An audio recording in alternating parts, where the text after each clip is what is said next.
ప్రభునందు ప్రియ దేవుని బిడ్డలారా, మన ప్రభు అయిన ప్రియ రక్షకుడు యేసుక్రీస్తు నామములో ప్రత్యేకమైన వందనాలు శుభాలు తెలియజేస్తూ ఉన్నాను. ప్రతిదినము అనుదిన ప్రార్థన ద్వారా మీతో కలిసి మీ సమస్యల కొరకు అలాగే సేవ కొరకు ప్రార్థన చేయడానికి దేవుడు కృప చూపుతూ ఉన్నాడు. మీరు కూడా చాలామంది చూస్తూ ఉన్నారు, కానీ పరిచర్యలో పాలు భాగస్తులు అవ్వలేకపోతూ ఉన్నారు. వాట్సాప్లోనో దానిలోనో చేస్తున్నారు, కానీ లింక్ ఓపెన్ చేసి చూసినప్పుడే అది యూట్యూబ్లోకి వెళ్ళొద్ది. మీ ద్వారా యూట్యూబ్ ఛానల్ వారు కూడా మరలా ఈ వాక్యాన్ని షేర్ చేస్తారు, కొన్ని వేల మందికి వెళ్తుంది. కనుక ఈ యొక్క చిన్న పని మీరేం డబ్బులేమో కట్టక్కర్లేదు, కానీ మీరు లింక్ ఓపెన్ చేసి చూస్తే బాగుంటుందని మా ఆశ. మంచిది. మొదటి సమూయేలు గ్రంథం 16వ అధ్యాయము 12వ వచనం చదువుతున్నాను, మీరు జాగ్రత్తగా పరిశీలిద్దాం. అతడు వారిని పిలువనంపించి లోపలికి తోడుకొని వచ్చెను. అతడు ఎర్రని వాడును, చక్కని నేత్రములు గలవాడును, చూచుటకు సుందరమైన వాడునై ఉండెను. అతడు రాగానే, నేను కోరుకున్నవాడు ఇతడే, నువ్వు లేచి వానిని అభిషేకించమని యెహోవా సెలవీగా. ప్రియమిత్రులారా, ఇక్కడ దేవుని దాసుడు సమూయేలు మొదటి రాజు అయినటువంటి సౌలు తర్వాత రాజు కాబోతున్న వారు ఎవరు అని యెషయా కుమారుల దగ్గరికి వెళ్ళినప్పుడు అందమైన వారిని, సుందరంగా ఉన్నవారిని, ఎత్తున్న వారిని చూచి సమూయేలు ప్రవక్త రాజు ఒకవేళ పెద్ద కుమారుడు అని చెప్పి అభిషేకించడానికి రెండో వాడిని ఇలా చూశారు.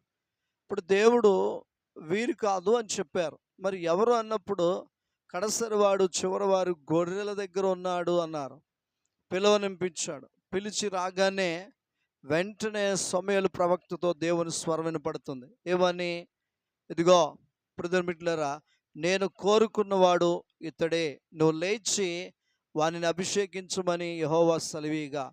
చూసారా, దావీదు రాగానే సమూయేలు ప్రవక్తతో దేవుడు మాట్లాడుతున్నాడు. నేను కోరుకున్నవాడు ఇతడే. ఈరోజు నీవు దేవుడు కోరుకునేవాడిగా బ్రతుకుతున్నావా? దేవుడు కోరుకునేటువంటి స్త్రీగా ఉన్నావా?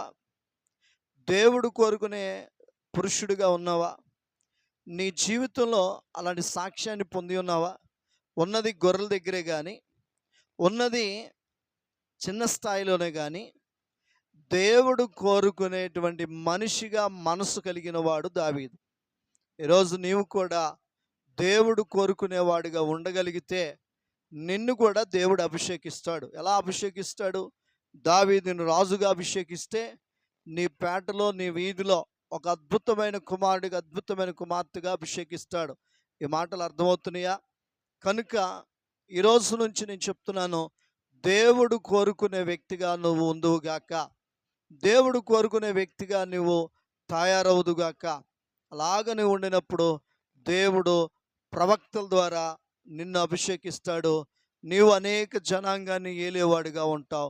అతి ఆశీర్వాదం నీకు కలిగినట్లుగా ప్రార్థన చేసుకుందాం.